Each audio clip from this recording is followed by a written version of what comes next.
God, it's the middle of the afternoon. Beautiful day. It's about 24, 25 degrees. Just a nice breeze. Humidity is quite high. And UV index is about 8, which is little. And you can really feel it. I'm not going to do a lot today. Don't know where the day went. I was up at 7. I trimmed the dog's nails and cleaned and fed the hummingbirds. Greased the tractor. But it still seems I'd be way ahead of where I am now. I guess this slow walk on the hip, just trying to get things ready. Luckily surgery is tentatively scheduled for sometime in November. I can't believe I'm looking forward to sometime cutting me open, but at this point I am. Anyway, I started the video the other day, didn't quite finish it all, started editing and was going to finish it.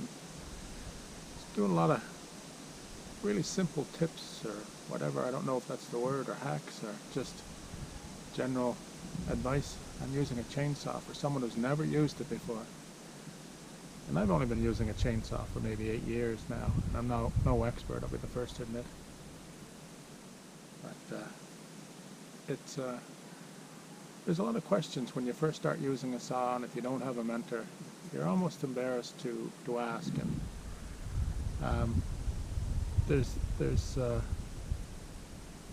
I just think at the time there's a certain person I knew who first car they ever owned in their life, and they didn't have any mentor.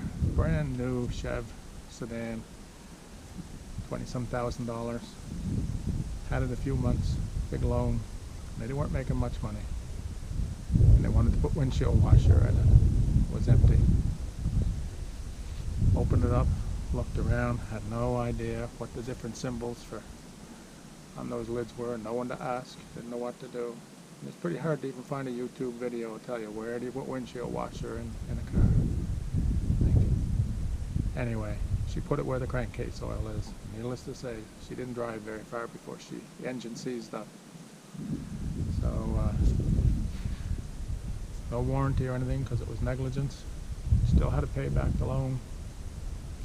About a $5,000 bill to replace the engine, rebuild it.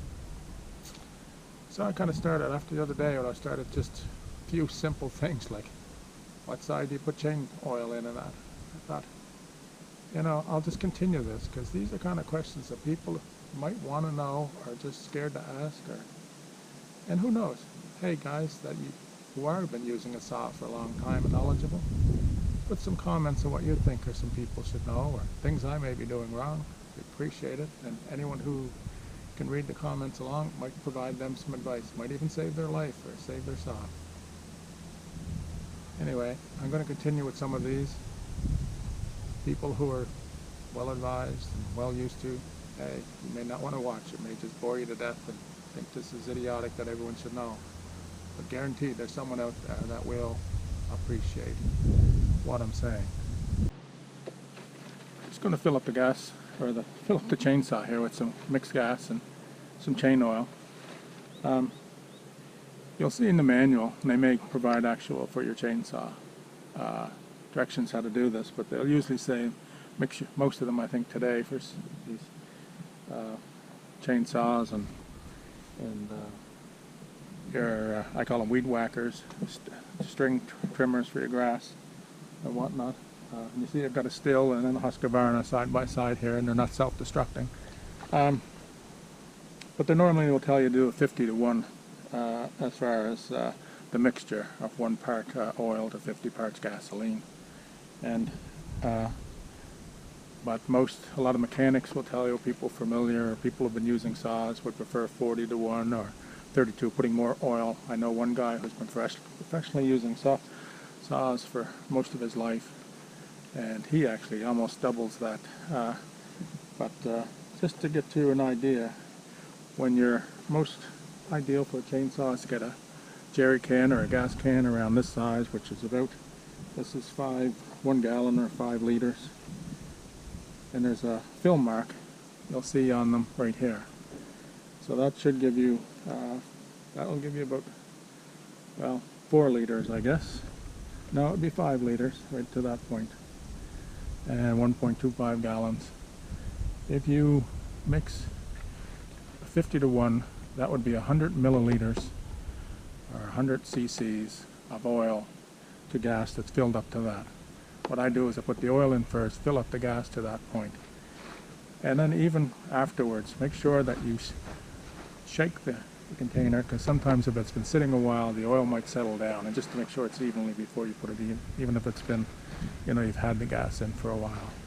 40 to 1 is about 125 centimeter, or cubic centimeters, or milliliters of, which same thing, of oil to 5 liters of gas is roughly 40 to 1, which is what I tend to go with, roughly.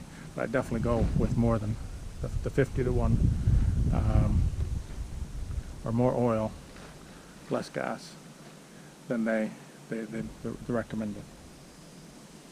So just make sure you shake that up before you put the gas in, just to make sure the oil and gas is well mixed together. The other thing, you'll see that chain oil usually comes in at least 2 grades. One, let's see, this is heavy grade, and you'll see a light grade. I'm not sure if there's a medium grade or not, but the only difference is this one's a little thicker. So on hot days like today in the summer, it will stick to the chain and provide more lubrication. The lighter oil is more for winter and cold weather. And if you're using it in the hot weather like today, it'll just kind of, what's the word I'm looking for, spray off the chain and won't provide as much lubrication as you'd want, or cooling effect. Not that it's a big issue if you're only cutting a couple of sticks like I'm going to do today, but if you're doing any amount, it's good to for warm days to get the heavy oil, and for the winter, or if you're cutting in cold weather. And cold weather, just, I don't know, anything less than say 50 degrees centigrade, or 50 degrees Fahrenheit rather, and definitely if you're above 70 degrees Fahrenheit, say 20 degrees Celsius, use the heavy. In between, it doesn't really make much difference. One thing, never in a chainsaw, just put straight gas. By that I mean, I always ensure that whatever gas you're putting into the chainsaw is mixed with oil. And in fact, it's better to have too much oil than too less oil. I know someone personally just grabbed the wrong container, the 2 containers very similar, and thought it was mixed and ran his saw, and he ruined it. It's going to cost him a little bit of money to get it replaced or repaired. And so, if anything, put more oil in when you're mixed than not enough. Don't scrimp on the oil when it comes to that. Never ever put just gas without oil mixture in the. And I'm talking there's the 2-stroke engine oil. It's not the same oil. That's, by the way, it's not. Chain oil and the oil that you're mixing with the gas are not the same oil. There is what they call the 2-stroke oil that mixes with the gas.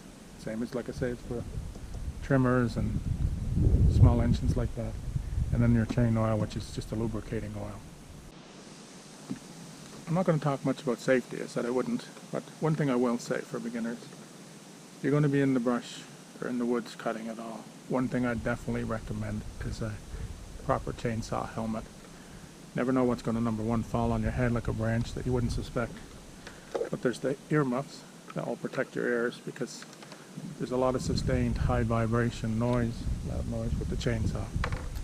The other thing that's really important in my mind, and is underestimated, but it's the screen on this.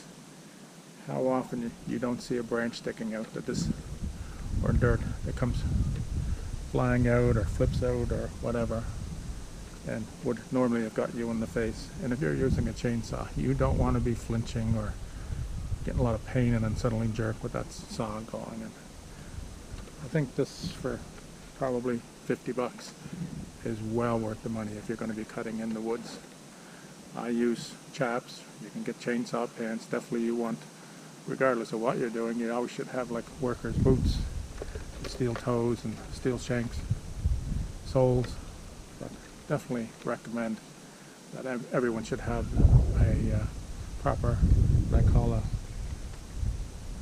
woods forestry helmet. I recommended earlier that everyone should get a guide, or a file guide for sharpening. And that's not necessarily the case. A lot of people don't use this particular guide. You definitely need a guide for the depth, to file the depth gauges on the file.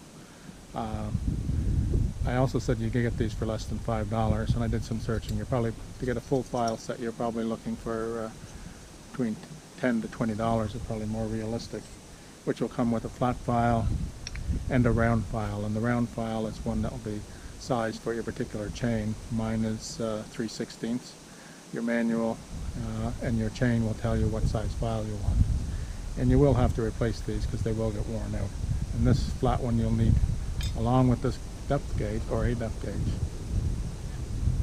you will definitely need to file down the depth gauge on the chain about every third time that you sharpen your chain. One of the reasons you don't need this particular, and I don't know if you can see this, but on the teeth there's actually a line that shows you the angle that you are to sharpen. This is a brand new chain that's still in the box, and I don't know if it's any easier or not, but to try and show you,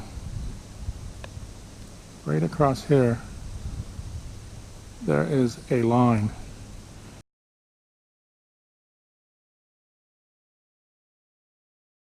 And that line is, at least in this brand new saw, a brand new chain, is directly in line with the way the tooth is angled. And that's the angle you're supposed to sharpen.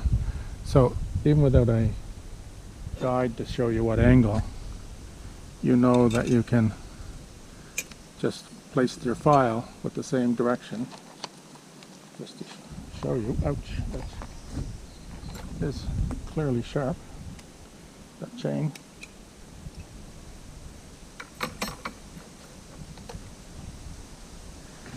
There's the file without the guide, and the angle is like that, which is the same as the teeth, and it's just a matter of running it through. And I like to turn the file at the same time I'm pushing through, and I always just push, never pull back, same direction.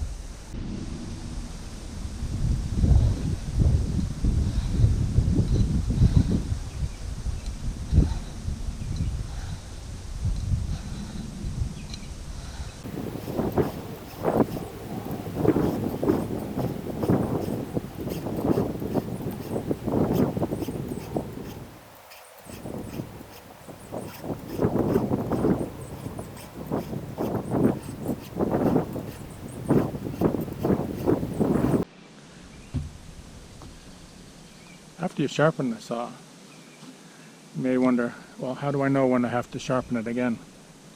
Well, I always sharpen it pretty well every time I take the saw out. But before I start, nothing worse than trying to use a dull saw. It just takes gas and a lot more effort. But a sharp saw,